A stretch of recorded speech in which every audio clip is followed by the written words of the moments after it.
Bonjour, rebonjour, bienvenue au congrès du télétravail ici à Lyon et en live streaming chez vous, vous qui nous regardez. Alors pour cette conférence, 4 invités ici sur le plateau, tous en présentiel. La question qui nous intéresse et qui va nous occuper pendant 45 minutes, l'espace de travail, bureau, tiers-lieu, coworking, espace privé, quelles options pour quels usages? Alors c'est un peu vaste, tout comme cette question du travail et des mutations que nous sommes en train de vivre. Nous allons aborder tout ça, quelques éléments. Tout d'abord, contextuel, faut-il réinventer la vie et surtout le lieu du travail à l'ère post-Covid-19? C'est la question que nous nous posons. Doit-on repenser les modalités des conditions de vie au travail? La crise sanitaire a joué un rôle de révélateur, voire d'accélérateur, même si depuis plusieurs années, des alternatives ont émergé, remplaçant le traditionnel bureau tel qu'on le connaît. Ce sera peut-être bientôt de l'histoire ancienne. En tout cas, ces options ont trouvé leur place aussi bien en zone urbaine, périurbaine que rurale. Alors, on se pose la question cet après-midi, quel sera le bureau de demain? Et pour répondre à cette question, tentez d'y répondre toutefois, Karine Babul, chargée de mission chez l'ANAC, c'est l'Agence nationale pour l'amélioration des conditions de travail. Bonjour. Bonjour. Merci d'être ici sur ce plateau. Jérémy Bataille, vous avez fondé FlexJob, qui accompagne les entreprises face à l'émergence de nouvelles façons de travailler. Vous avez l'ambition de construire l'entreprise de demain.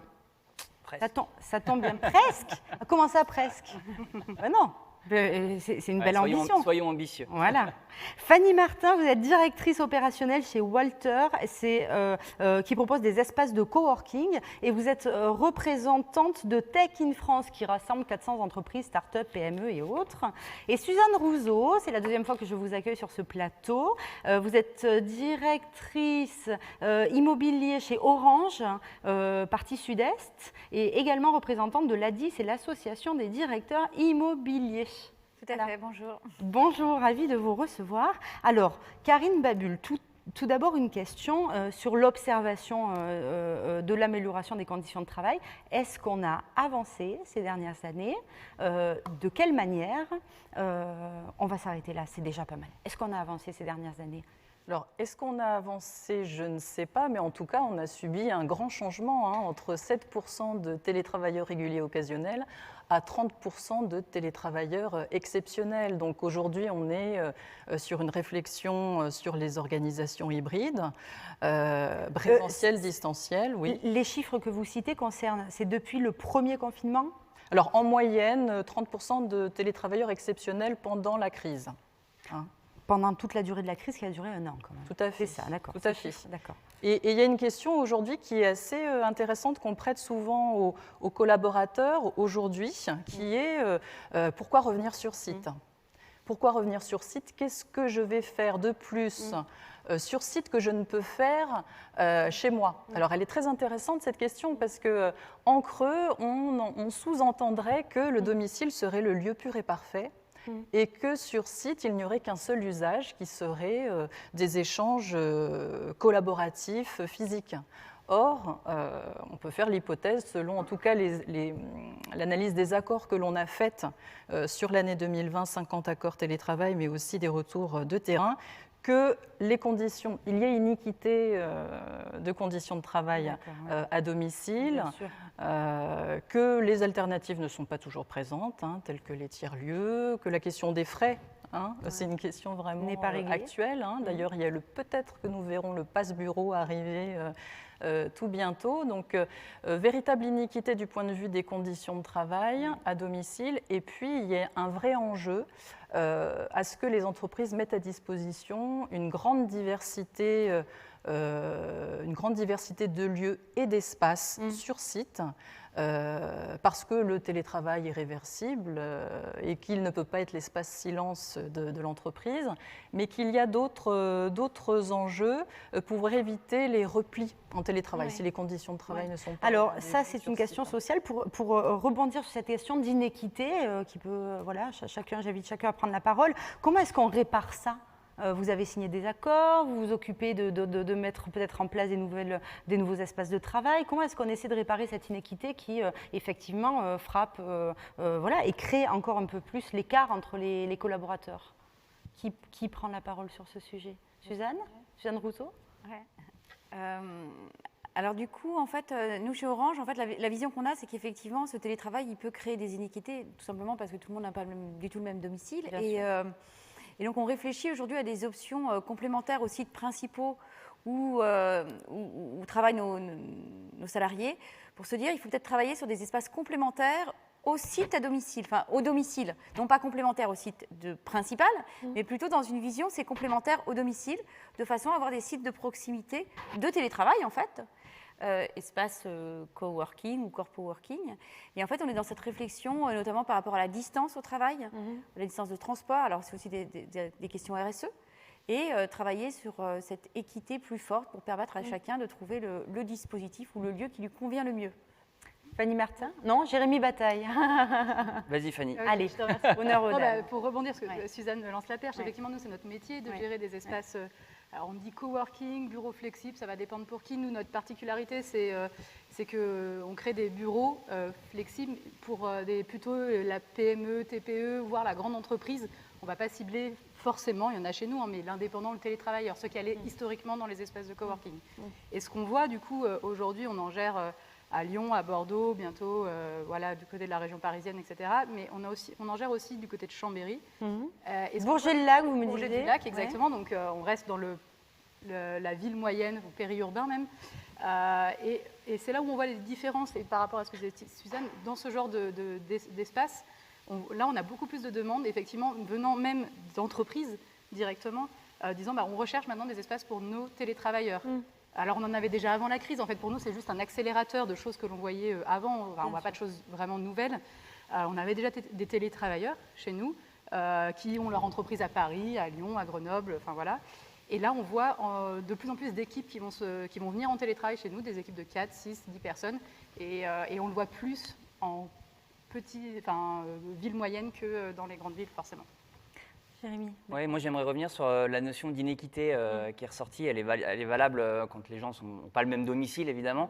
Mais moi, c'est un sujet que j'ai beaucoup entendu dans les entreprises industrielles où il y a des métiers qui ne sont pas par nature télétravaillables. Ah oui, bien sûr. Et on me posait souvent la question, ok, mais du coup, comment ça se passe? On va renforcer des inéquités. Et en fait, je trouve que c'est ne pas regarder le bon problème. Ou en tout cas, c'est se focaliser sur la partie visible de l'iceberg, alors qu'en fait, il faut se poser la question de la finalité du télétravail et la finalité de ces nouveaux espaces de travail, finalement. Et quand on regarde la finalité, on pourrait se dire que finalement, c'est peut-être faire évoluer le modèle d'organisation du travail. On parle beaucoup de confiance derrière le télétravail. La confiance, elle peut s'instaurer de plein de manières différentes, à travers la culture managériale, à travers des modes d'organisation du travail différents. Et du coup, même dans des entreprises industrielles, peut-être que finalement, cette finalité de qualité de vie au travail, cette finalité d'épanouissement, cette finalité d'une performance durable, de flexibilité, pour certains, ça va se matérialiser sur du télétravail et des nouveaux types d'espaces. Pour d'autres, ça va être autre chose. Et ça peut être une culture des horaires, ça peut être une culture des objectifs, une autodétermination de ces objectifs. Et du coup, je trouve que ce qui est intéressant dans ce débat-là, et vous l'avez posé en préambule en disant pourquoi est-ce qu'on revient, mais en fait, pourquoi est-ce qu'on a tous ces sujets-là qui nous arrivent aujourd'hui? Et pourquoi on dit que finalement le Covid est un accélérateur de quoi? En fait, on est vraiment en train de vivre une mutation profonde à la fois de notre société et donc du travail. Et cette mutation-là, en fait, le télétravail, les espaces sont des parties visibles, des parties qu'on peut attraper comme des leviers finalement, mais pour adresser quelque chose qui pour moi est beaucoup plus profond, qui est vraiment le cœur finalement de l'entreprise de demain, pour reprendre le terme que vous m'avez attribué tout à l'heure, qui est comment on passe d'un modèle plutôt classique, si on devait le dessiner, je pense qu'on dessinerait tous une pyramide, avec ce triptyque commandement, exécution, reporting. Comment on passe de ce modèle-là à un modèle qui est plus engageant, à la fois pour la société, à la fois aussi pour les enjeux environnementaux qu'on est en train de traverser, et en favorisant en tout cas 3 piliers qui me semblent clés, qui sont l'autonomie, la responsabilisation et la collaboration. Et ces 3 piliers clés, pour moi, ils sont vecteurs d'une performance durable. Et comment on peut les mettre en œuvre, finalement, comment on peut aider l'entreprise de passer de ce système pyramidal qui, franchement, on peut se le dire, arrive à bout de souffle. On le voit, et on l'a vu d'ailleurs pendant la crise Covid, les entreprises qui ont eu le plus de mal pendant le télétravail, c'est les entreprises qui étaient très pyramidales, parce qu'elles ont eu du mal avec ce changement rapide. Voilà. Et donc comment on peut faire? On peut s'attacher à des projets comme le télétravail, des projets comme les espaces, pour adresser ce qui, selon moi, sont les sujets les plus importants, à savoir le travail, Voilà, le travail réel, je pense que c'est quelque chose dont la mairie est assez sensible. Les interactions, la collaboration, la culture managériale, la manière dont on engage en fait finalement les différentes parties prenantes de l'entreprise. Mais travailler tous à distance les uns des autres, que ce soit les collaborateurs entre eux ou bien les collaborateurs avec le tandem manager, etc.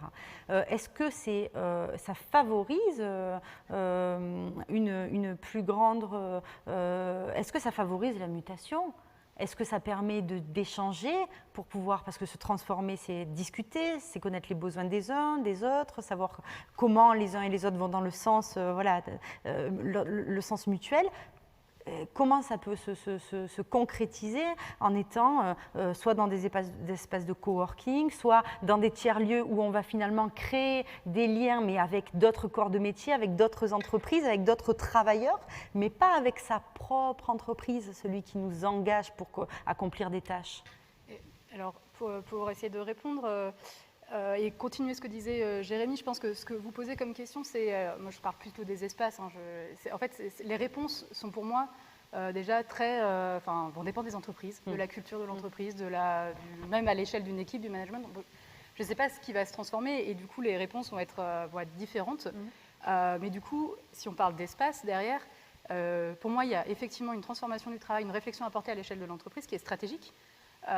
Et derrière, qui va en découler, et l'espace pour moi découle de ça, c'est du coup, c'est quoi ma stratégie immobilière dans tout ça? Comment j'applique ma valeur d'entreprise, l'organisation que je souhaite, les relations entre les gens, je veux qu'ils soient tout le temps là ou pas, je leur demande peut-être leur avis aussi un peu. Et du coup, quelle est ma stratégie immobilière derrière? Et la réponse ne sera pas la même pour tout le monde. Et du coup, avec la question aussi derrière, quelle est la valeur ajoutée de se voir? Et où se voir? Et pareil, est-ce qu'on se voir, une entreprise va dire, voilà, moi je veux une image très corporate, il me faut mon siège, mon image avec mon logo tout le temps, mes couleurs, parce qu'en fait j'ai besoin de ça. Ça n'empêche pas de l'avoir. Ça n'empêche pas de l'avoir. Et qu'est-ce que je vais y faire dans cet espace très corporate? Et en même temps, peut-être et que... ça peut devenir une coquille vide, en fait, c'est ça que vous... Non, pas forcément, je n'ai pas de jugement là-dessus, mais après, quand je veux que mes collaborateurs se réunissent, c'est pour faire quoi? Est-ce que c'est pour échanger? Est-ce que c'est dans des moments de créativité? Ce matin, j'écoutais en disant, oui, effectivement, la créativité, c'est un peu plus dur quand même. Bien sûr, il y a plein d'outils, mais des équipes, il y a aussi l'intuitif là, qui se passe juste dans la rencontre à côté. Donc, qu'est-ce que je veux faire? Et donc, du coup, c'est là que je vais me poser la question, est-ce que je veux les emmener au siège de mon entreprise? Est-ce que j'ai envie de me dire, ils ont besoin d'être plus proches chez eux, ou peut-être dans des espaces tiers, alors on ne fait pas des tiers-lieux, mais des bureaux qui ont justement, nous, on se repose la question aussi de nos bureaux qu'on loue avant, enfin, même encore maintenant, on nous appelle même, on a besoin d'un bureau de 4 personnes. Ok, mais c'est quoi? Pourquoi? C'est quoi votre métier? C'est quoi votre usage? Est-ce que c'est vraiment un bureau de 4 personnes? Vous êtes 4 ou vous êtes 15, mais du coup, vous travaillez comment? Qu'est-ce que vous voulez venir y faire? Est-ce que vous allez venir tous les jours? Et donc, peut-être que ce n'est pas un bureau de 4 personnes qu'il vous faut, c'est peut-être des salles de réunion un peu sympas, créatives, parce que vous avez besoin de vous réunir à 4 un jour, et puis le lendemain, vous avez besoin d'un bureau. Et c'est toutes ces questions-là qui découlent, mais la réponse sera pour moi individualisée à l'échelle de chaque entreprise. Elle est multiple. Ouais. Il y a un vrai enjeu méthodologique sur ces questions-là, et quand elles sont abordées dans les accords, effectivement, on voit qu'il y a une diversité d'espaces qui sont proposés, mais on ne sait pas comment elles ont été amenées. Est-ce que c'est effectivement basé sur les activités de travail? Est-ce qu'il y a eu des scénarios d'espaces qui ont été discutés de manière paritaire avec un certain nombre de métiers? Comment est-ce qu'ils ont été testés du point de vue de leur robustesse par rapport à des pics d'activité, par exemple, ou des scénarios extrêmes de tout le monde revient sur site du point de vue de la réversibilité du travail? Comment est-ce qu'on simule ces éléments-là en amont, mais aussi au fil de l'eau? Parce que finalement, on va tester et les personnes vont se réapproprier les choses. Et c'est difficile, effectivement, de présumer, de présager. Et d'ailleurs, on pense souvent aux espaces collaboratifs, en tout cas aux espaces ouverts pour les collaborations. Est-ce que c'est véritablement les espaces ouverts qui permettent ces échanges-là? Est-ce que ce n'est pas plutôt au détour d'une pause café ou au bout du couloir, ces échanges informels? On parle de sérendipité, enfin ces échanges informels complètement inopinés qui font aussi l'innovation dans les pratiques au quotidien. Voilà, le vrai enjeu, c'est comment est-ce qu'on, en amont, on mobilise les parties prenantes pour accompagner ces projets. Et ce qui est assez, nous on le voit, on a différents types de clients dans différentes villes. Et on a des cas assez extrêmes. Et on a un client, c'est une grosse PME française, ils sont plutôt basés en région parisienne, ils ont une antenne à Lyon, très bien, ils travaillent dans l'informatique, développement logiciel. et avec une réponse et qui est partagée à l'échelle de l'entreprise avec des enquêtes internes et tout, est-ce qu'on reste en télétravail ou pas? Et nous, on le voit, pourtant ils louent des locaux chez nous, et ça fait 1 an et demi qu'on ne les a pas vus au bureau. Et c'est hyper intéressant parce que ce n'est pas du tout imposé par la direction, c'est pas du tout ça que je veux dire, et je ne juge pas le mode de travail qui est choisi, hein, c'est de se dire, bah voilà, aujourd'hui, la réponse, on se trouve que finalement le télétravail à 100% fonctionne. Alors, il y a des cas particuliers, hein, enfin, je ne pense pas que ce soit parfait, mais et nous, on arrive à avoir des cas extrêmes, pourtant des gens qui vont louer des bureaux chez nous et qui se disent, bah, finalement, nos collaborateurs, ils n'y vont pas. Et je trouve que c'est assez symptomatique aussi, ce genre d'exemple assez extrême qu'on a vu. Et inversement, on a vu des clients qui n'ont pas quitté les bureaux pour des raisons de confidentialité, d'Internet, de connectivité, de plein de choses. Et donc, on voit effectivement, et donc les réponses et les réflexions qu'il y a en interne, parce qu'on sait que chez nos clients, bah, a priori, c'est discuté, hein, c'est pas complètement imposé par la direction, c'est pas les mêmes quoi, derrière.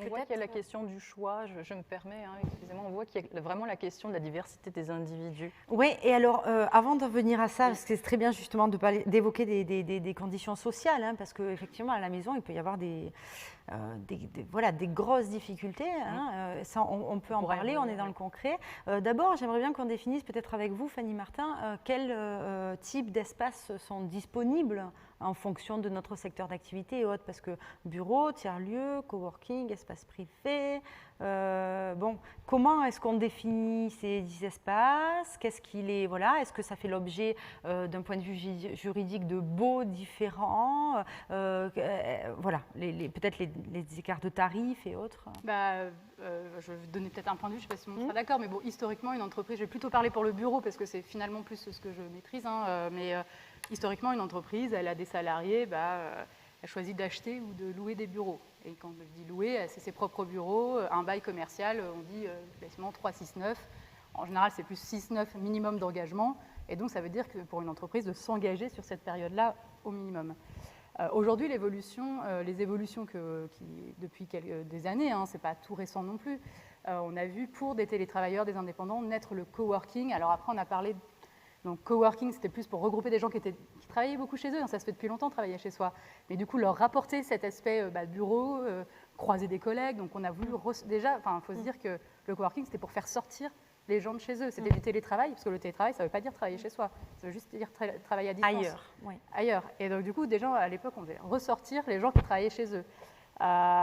Donc ça, c'est l'histoire du coworking, où du coup, il n'y a pas d'engagement, mais c'est plutôt indépendant. Et puis maintenant, ce qu'on voit, c'est, alors on ne sait jamais le mot qu'il faut dire, bureau flexible, il y en a qui vont dire centre d'affaires, il y en a qui vont dire...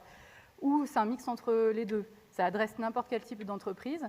Et du coup, c'est du bureau tout équipé en général, avec du service, même si on est capable de faire du sur-mesure. Hein. Il y a plusieurs entreprises, nous y compris, qui font du sur-mesure pour des tailles d'entreprises assez importantes. Mais tout est compris, du mobilier, le service Internet, le ménage, jusqu'à la conciergerie d'entreprise. C'est aussi comment je rapporte l'intérêt d'être à la maison et de conjuguer sa vie perso et privée au bureau. Je peux faire mes courses au bureau, je peux utiliser... Faire regarder les enfants. Voilà, c'est ça. Et d'un point de vue contractuel, c'est beaucoup plus flexible. Je n'ai pas un engagement sur 3, 6, 9 ans, je gère. Chez nous, je ne sais pas chez tout le monde, mais je peux m'engager 1 mois comme je peux m'engager 2 ans.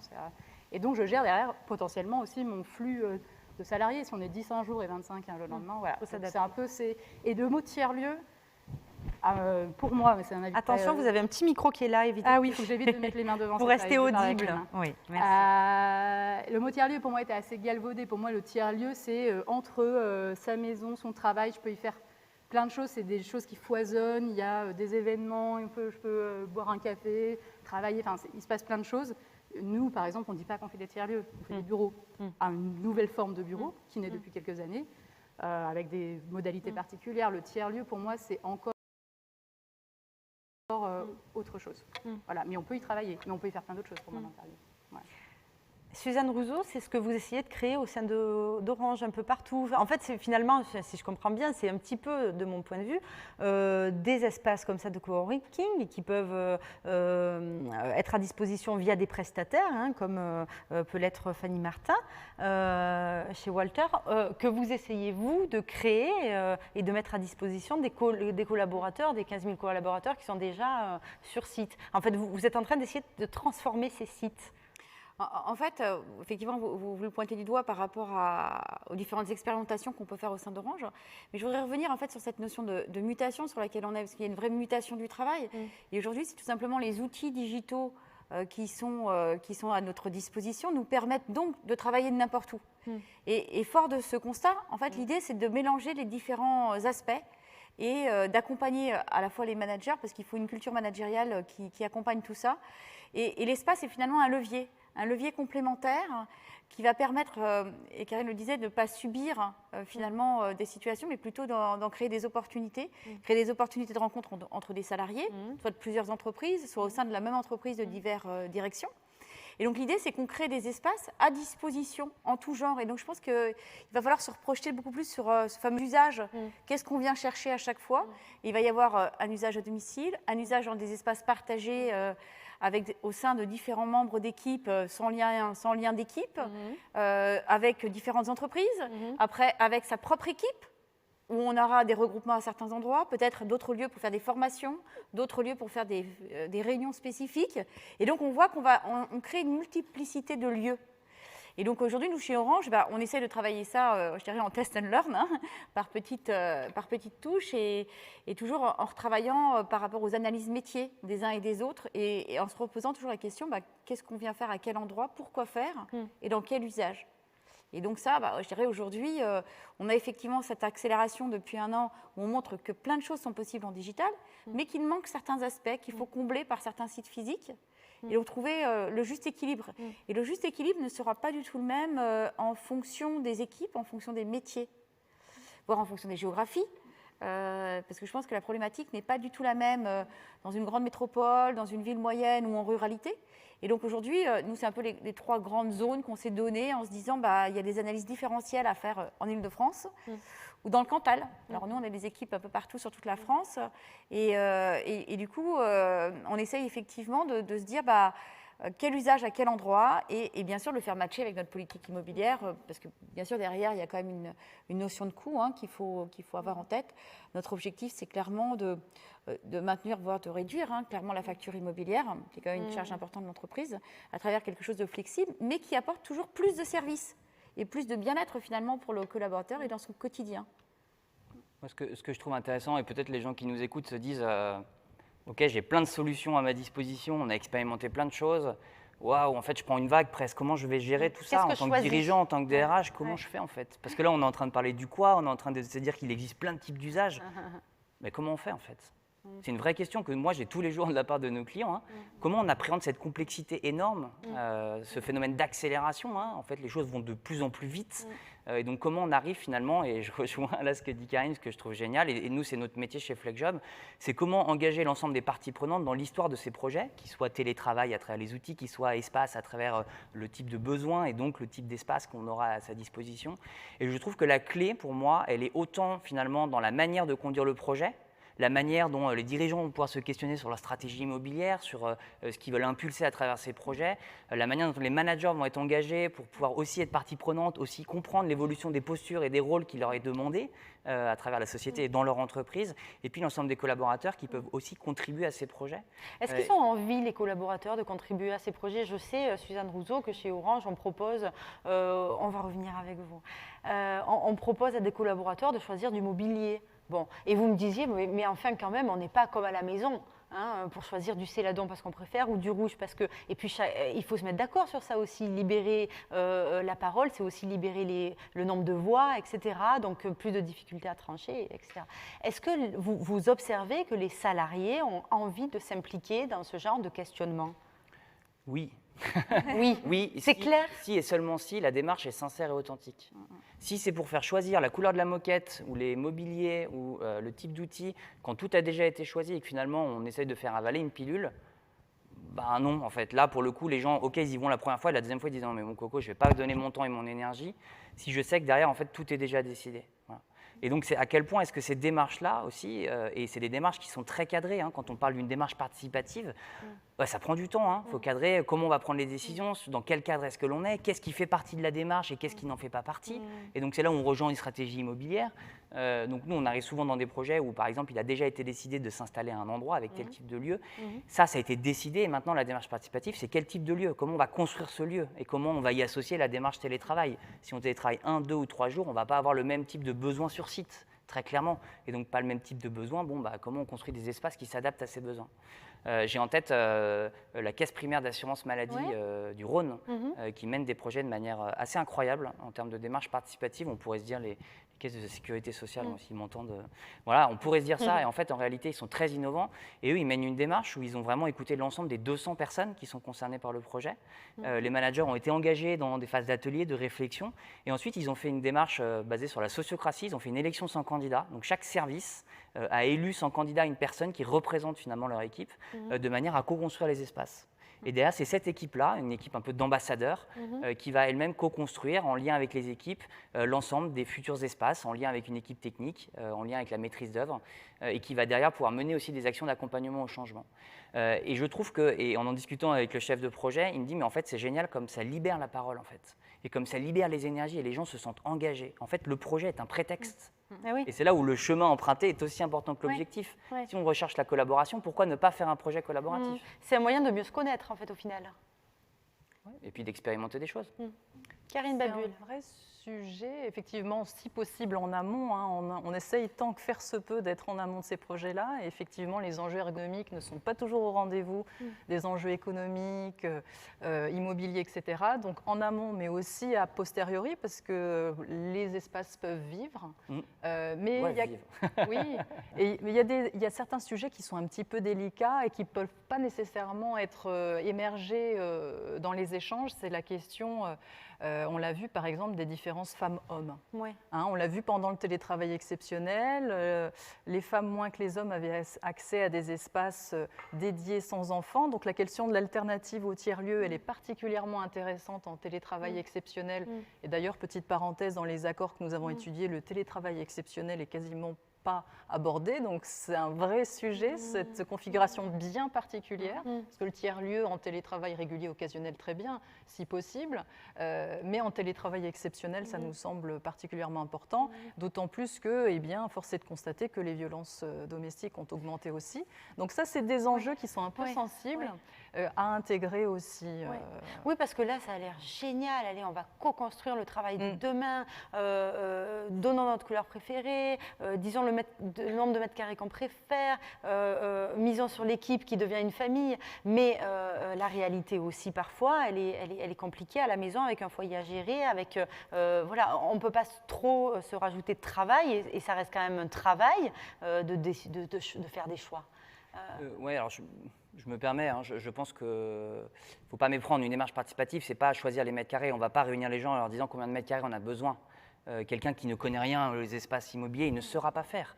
Il va se sentir démuni. Je veux dire, à un moment donné, pour prendre des décisions, il faut être éclairé sur ces enjeux. Donc, il y a aussi toute une équipe projet autour. Il y a des professionnels du secteur qui sont là aussi pour aiguiller. Les collaborateurs, les managers, ils sont interrogés sur leur métier, leur travail, sur la prospective de leur métier, sur l'évolution de la collaboration, sur l'évolution des rôles managériaux. Là, oui, on peut les faire avancer, on peut les former. Et derrière, on va spatialiser, on va rendre spatial leurs besoins. Mais ce n'est pas eux qui vont rendre spatial, ce n'est pas eux qui vont tracer les mètres carrés ou choisir la couleur de la moquette. Je pense que c'est important d'avoir ça en tête. Et là où vous soulignez quelque chose de très juste, oui, ça demande du temps. Et souvent, c'est un peu ce qui manque on a cette ressource temps avec ce phénomène d'accélération, on se dit on n'a jamais le temps, on n'a jamais le temps. À un moment donné, c'est aussi une question de priorisation. Je connais des entreprises qui ont fait le choix de recruter plus de collaborateurs pour donner du temps dans ces démarches participatives, sur les espaces, mais sur les process, sur les objectifs, sur des séminaires qui leur permettent de se saisir des enjeux. Mais c'est un réel choix stratégique. C'est un réel choix stratégique. Qui favorise l'engagement? Quand c'est bien fait, oui. Quand c'est bien fait. Vous avez des exemples de quand c'est mal fait? Quand c'est mal fait, finalement, c'est tout le monde qui subit. Et c'est vrai qu'un projet immobilier, lorsqu'il est mal monté, on va dire, c'est toutes les parties prenantes qui subissent le processus, puisque, in fine, finalement, le projet immobilier, il touche quand même beaucoup de parties prenantes dans l'entreprise. Il est très transverse. et à la fois il touche quand même les salariés sur leur intimité. Et donc s'il est mal fait, ça peut tourner vite à une catastrophe. Par contre, s'il est pris en amont vraiment comme une opportunité, et que du coup il y a effectivement une équipe projet avec les bonnes expertises, des gens du métier qui savent effectivement porter les bons prestataires, plus le volet accompagnement managérial qui fait que quelque part on va travailler sur cette fameuse co-construction où on part de l'analyse du travail réel et du coup à partir de là on en déduit effectivement les espaces nécessaires pour travailler et les façons de travailler. Et on va revenir sur ces questions d'usage. Et l'idée c'est que cette co-construction elle parte des usages et non pas en cherchant auprès des collaborateurs directement des solutions, parce que les solutions, ce sont les experts immobiliers qui doivent l'amener, ce sont les experts du domaine. Et par contre, c'est cette dialectique qui permet de créer un engagement et qui permet surtout que, j'aimais bien cette idée du chemin, plus que le rendu à la fin, c'est le chemin qu'on va faire parcourir à l'ensemble de l'équipe et donc au questionnement qu'on va avoir sur le travail lui-même, pour se dire comment on mène notre travail et comment finalement, aujourd'hui, je ne sais pas comment le manager accompagne son équipe, comment il donne ses directives, comment il les réunit, comment derrière il crée la dynamique. Et tout ça, il a peut-être besoin d'espaces différenciants. Et maintenant, je pense que la nouvelle donne, c'est de se dire, avant, on le concevait peut-être plus comme une unité de lieu, qu'on allait voir l'aménagement de l'unité de lieu. Et aujourd'hui, la question qu'il faut se poser, c'est de se dire, je regarde les lieux, y compris mon domicile, où je vais faire une partie d'un certain nombre de choses, et puis les autres espaces à ma disposition, de proximité, externe. Et j'essaye de mélanger tout ça. Alors, c'est vrai que je pense que ça va ajouter encore de plus en plus de complexité à nos projets immobiliers, mais c'est nécessaire de partir vraiment de la situation, finalement, du domicile du salarié jusqu'à tout son parcours, finalement, c'est le parcours salarié au sein de l'entreprise. C'est d'une grande complexité aussi, enfin, j'imagine, juridique. La responsabilité de qui, quand non Ouais, tout ça s'encadre. Non Ouais, ça s'encadre. Je pense que c'est aussi, parfois on se cache derrière l'enjeu juridique. La réalité montre que, voilà, notamment avec les ordonnances Macron sur la question du télétravail, c'est plutôt bien encadré. Il y a assez peu d'enjeux. Oui, il y a des choses à voir, mais ouais, en tout cas, nous, on voit très peu de freins juridiques dans la réalité des projets. En tout cas, quand les projets ne se passent pas bien, ce n'est pas une question juridique en général. Alors, il y a forcément toujours des questions juridiques sur certains, mais on arrive à les lever. Nous, par exemple, on travaille avec Petite Start-up qui est en réflexion pour s'échanger des bureaux entre entreprises. C'est-à-dire se donner accès à des bouts de nos locaux. Donc, c'est une petite start-up qui s'appelle Officionados. Et en fait, on se dit, voilà, il y a des freins juridiques à lever, mais ils sont levables. Et c'est de se dire, voilà, on peut s'échanger des espaces, en tout cas que nos salariés aillent de droite et de gauche, tout simplement pour avoir une granularité différente. Donc là aussi, ce sont des expérimentations. On n'a pas de modèle complètement finalisé, on va dire, parce que je pense qu'on avance clairement tous en marchant. Oui, oui. Et pour compléter aussi, on parle de fonctionnement, d'organisation, d'immobilier. Malgré le terme qui est assez strict, immobilier, mine de rien, des bureaux, ça bouge et ça peut évoluer. C'est aussi, nous aussi tout ce qu'on travaille. Alors déjà, en plus, nous, on a différentes entreprises dans les mêmes espaces, donc forcément, on sait que ça peut ne pas être figé. Et pour moi, c'est aussi ça qu'il faut imaginer, c'est OK, il y a des murs, OK, il y a des meubles qui sont lourds. Mais en fait, ce que j'ai conçu, et souvent quand on part de longues démarches où on implique salariés, sortir un nouveau bâtiment, etc., ça prend des années. Donc entre ce qui a été pensé au début et ce qui est vrai à la fin, ça a changé 15 fois, donc forcément ça ne marche pas. Et donc du coup, aujourd'hui, la réflexion sur l'immobilier, construit ou loué, etc., c'est aussi comment je me dis, comment il est flexible en lui-même. Quel travail devient flexible sur comment je m'organise, etc., mais comment l'immobilier, il est flexible en lui-même. Et un usage qui est là aujourd'hui, ce sera peut-être pas le même demain, et c'est pas grave. Et le penser dès le départ dans les projets immobiliers, c'est pas si évident. C'est facile à le dire, tout le monde le dit, c'est pas si évident, parce que rendre un bâtiment flexible, c'est pas si facile. Mais c'est aussi, je pense, tout l'enjeu des nouvelles formes d'organisation, c'est-à-dire comment l'immobilier peut s'adapter derrière aux formes d'organisation.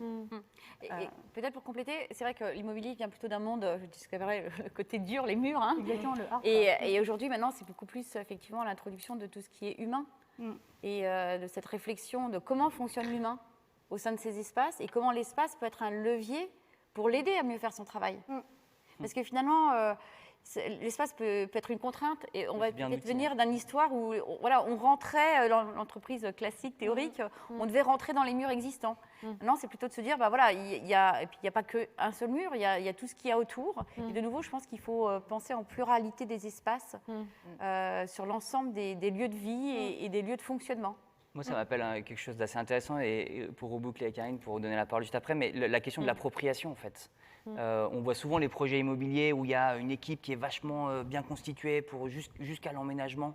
En fait, l'emménagement constitue souvent, pour la plupart des utilisateurs, le début du projet. C'est ça. Voilà. Et en fait, la plupart des études qui ont été faites ne montrent pas qu'un espace est plus performant qu'un autre. C'est l'appropriation de l'espace qui débouche sur de la performance durable. Et donc, c'est comment, finalement, dans le projet, on intègre cette notion d'appropriation. Et on intègre, pour moi, une petite phrase que j'aime bien, c'est tous ensemble, mais pas tous pareils. Ouais. Ok, on va faire un projet tous ensemble, on va construire des espaces, mais attention, hein, on n'a pas tous les mêmes caractères, on n'a pas tous les mêmes attentes, au-delà d'avoir les mêmes métiers, on n'a pas tous les mêmes besoins intrinsèques. Et comment on intègre dans ces projets qui sont assez complexes, finalement, ces besoins aussi individuels. Parce que le risque, sinon, c'est de vouloir recréer une nouvelle norme de flexibilité, mais en fait, on va encore plus créer de contraintes. Là, on parle de projets effectivement de co-conception, de reconception d'espace, mais on peut avoir aussi des réflexions au niveau des équipes pour faire déjà avec l'existant. Un exemple tout à fait d'actualité, c'est les réunions d'équipe. Est-ce qu'on revient tous sur site dans le bureau, enfin en tout cas dans la salle? Est-ce qu'on est tous à distance? Est-ce qu'on peut faire du mode hybride, mais à condition que eh bien, la salle de réunion soit équipée? Ce n'est pas encore le cas de toutes les structures, de pouvoir avoir le son et l'image avec des personnes à distance et en présence. Donc déjà là, on parle collectivement en fonction des enjeux des individus du collectif, qu'est-ce qu'on décide de faire? Parce que l'argument, ça pourrait être « Ah ben, on revient tous sur site parce qu'on a besoin de se voir, d'échanger, etc. » Est-ce que c'est pendant les réunions nécessairement qu'on va le plus échanger pour nouer la coopération, etc. Peut-être, peut-être pas. Et puis, il y a d'autres configurations où, pour des activités collectives, comment le présentiel-distanciel vient bousculer ou pas. On peut faire l'hypothèse qu'il y a encore beaucoup de structures qui n'ont pas mis encore l'équipement nécessaire de visio, par exemple, pour travailler à distance, et où tout le monde va revenir pour traiter le dossier bien complexe, où tout le monde n'est pas encore tout à fait au point et a besoin des uns et des autres. On va revenir sur site. Donc il y a aussi, bien sûr, il y a la question des espaces, mais il y a encore la question des équipements, encore la question du management et de la charge de travail, bien sûr. Et qu'est-ce qu'on priorise alors dans tout ce chantier? Tout est J'ai un parti pris. Mais... Tout est important. Léger. Bah, j'ai un parti pris. Mais vous êtes un idéaliste, vous croyez que tout est possible? Non, en tout cas, je crois que tout est possible. Je ne sais pas, il existe autant de modèles d'organisation qu'il existe d'entreprises. Donc en fait, je suis certainement idéologique sur mes valeurs et mes convictions. Maintenant, la réalité est très différente et je pense qu'il faut aussi s'y adapter. Maintenant, je pense que le vrai sujet, il est surtout d'un point de vue culturel, managérial et collaboration. On l'a bien dit, l'espace n'est qu'un outil. Le télétravail, c'est un lieu. Le lieu, ce n'est pas le travail, c'est là où on fait le travail. Mais il faut bien parler du travail. Et c'est là où je trouve que ce qu'on vient de vivre avec le Covid et ce qu'on vit encore, on touche du bois, on espère que c'est plutôt derrière, en fait, c'est une super opportunité pour enfin parler du travail. Le vrai, celui qui nous occupe et quitter finalement le rattachement le travail, c'est un lieu et un temps. En fait, non, en fait, le travail n'est ni un lieu ni un temps, en fait. C'est autre chose, c'est apporter de la valeur, c'est faire avec d'autres. Mais ça, c'est votre vision, mais c'est peut-être pas la vision de tout l'ensemble des collaborateurs. Il y en a qui sont très heureux d'avoir un cadre qui définisse un lieu et un temps, et donc qui est égal à travail pour eux. Je ne dis pas qu'il ne faut pas de cadre, attention. Non, mais ce cadre-là, précisément, pas un cadre, ce cadre, du temps et du lieu. C'est peut-être un souhait du collaborateur aussi.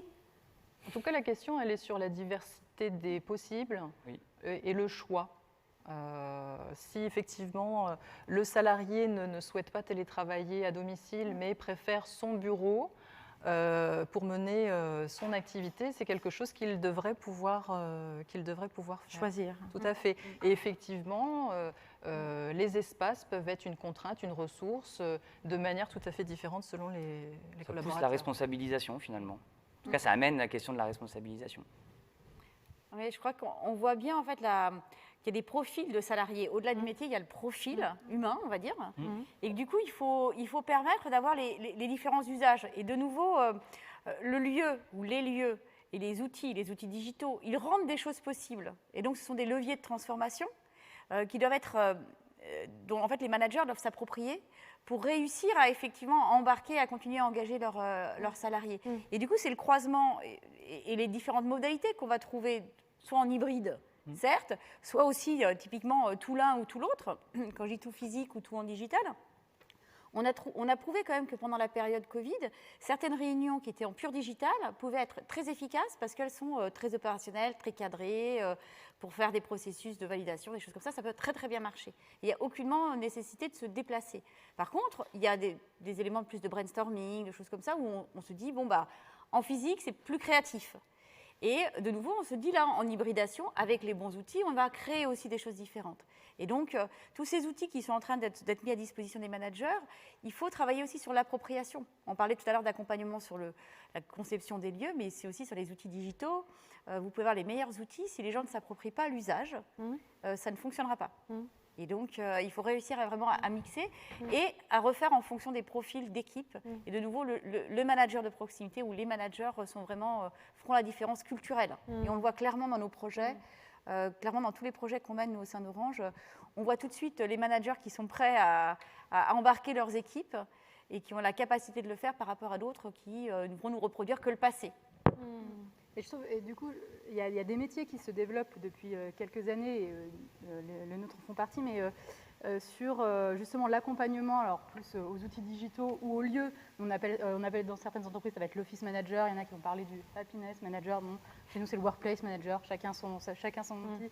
Mais justement, comment le lieu, déjà, il y en a qui sont là depuis, il y a l'immobilier qui est là depuis 15 ans, on ne peut pas toujours l'adapter, etc. Mais du coup, bien vivre dans son espace de travail, c'est aussi bien être accompagné pour y vivre, parce qu'en fait, quel que soit l'espace de travail, je peux me l'approprier. Il a des outils digitaux, il faut que j'arrive à les utiliser. Et du coup, il y a aussi ces métiers-là qui, pour moi, sont hyper importants. En même temps, c'est mon équipe, je ne vais pas dire le contraire, mais nous, nos clients, ils viennent, des fois, on leur a imposé de venir. C'est la direction qui a dit, voilà, on installe une équipe de 10 là, et puis vous faites avec. Et ça peut être mal vécu, mais du coup, il y a aussi, que ce soit en interne dans l'entreprise ou dans des lieux comme les nôtres, comment on accompagne les gens à l'usage de l'espace. Et c'est aussi l'inverse qui est vrai, parce qu'on n'a pas tous eu l'occasion, malheureusement, je suis d'accord avec Jérémy, plus on arrive à faire du participatif, plus on conçoit, plus on décide ensemble ce qu'on fait, mieux on est, mais on n'y arrive pas toujours. Et il y a des entreprises qui n'en ont pas envie. Et donc, du coup, il y a aussi derrière comment j'arrive à faire en sorte que ce soit quand même bien vécu et comment les gens arrivent à utiliser ce qu'ils ont autour d'eux, que ce soit du mobilier, de l'immobilier ou des outils digitaux. Et ça, je pense que c'est aussi cet accompagnement-là qui est important. Et ces métiers, nous, on voit au quotidien, et le quotidien de mes collaborateurs vont aider à brancher un écran, à trouver la place de parking, à appeler la société de ménage. Et mine de rien, c'est bête, mais c'est aussi ça qui fait qu'on arrive à bien vivre son quotidien de travail, je pense. C'est le pratico-pratique. Exactement. Et quelque chose qu'à la maison, personne ne le fait pour nous. Enfin, on n'a pas tous la chance d'avoir quelqu'un qui fait ces choses-là pour nous. Le ménage ou des choses comme ça. Donc, le mot de la fin pour Jérémy? Ouais, alors si c'est déjà le mot de la fin, ça passe vite. Je trouverais ça dommage aujourd'hui que les entreprises ne profitent pas de ce fameux retour au travail, parce que c'est un peu, nous, c'est sur voilà, tous nos clients nous posent la question, ne profitent pas pour se poser des questions de fond en fait, et expérimenter des choses dans cette période de l'automne là où finalement on a un retour sur quelque chose qu'on ne connaît pas en fait, que personne ne connaît, donc il n'y a pas d'experts, il y a peu de retour d'expérience sur ce qu'on va vivre là. Engager des réflexions, engager le dialogue dans l'entreprise, tester des choses. J'ai en tête un client à Montpellier, ils sont 200 personnes, ils ont constitué une équipe projet et ils ont un lieu dans lequel ils vont permettre à toutes les équipes de pouvoir venir y travailler 1 à 2 journées par semaine pendant quelques mois pour derrière essayer de dessiner finalement les futurs usages et les futurs besoins des espaces. Et donc ils se sont dit, on va pas tous revenir, on a de l'espace, on va tester quelque chose, on expérimente. Et moi, c'est ce que j'ai envie d'inviter tous les dirigeants et les DRH qui expérimenter. L'expérience du travail, faire l'expérience d'un travail différent. Pour le collaborateur et le manager, finalement, c'est ce qui les relie. C'est la nouveauté. On va théoriser longtemps, mais à un moment donné, si on ne le vit pas... Il va falloir s'y plonger. Je vous remercie à tous d'avoir été présents. Karine Babul, Jérémy Bataille, Fanny Martin, que je ne fasse pas d'erreur, et Suzanne Rousseau. Merci d'avoir participé à enrichir cette table ronde. Merci beaucoup. Merci à vous.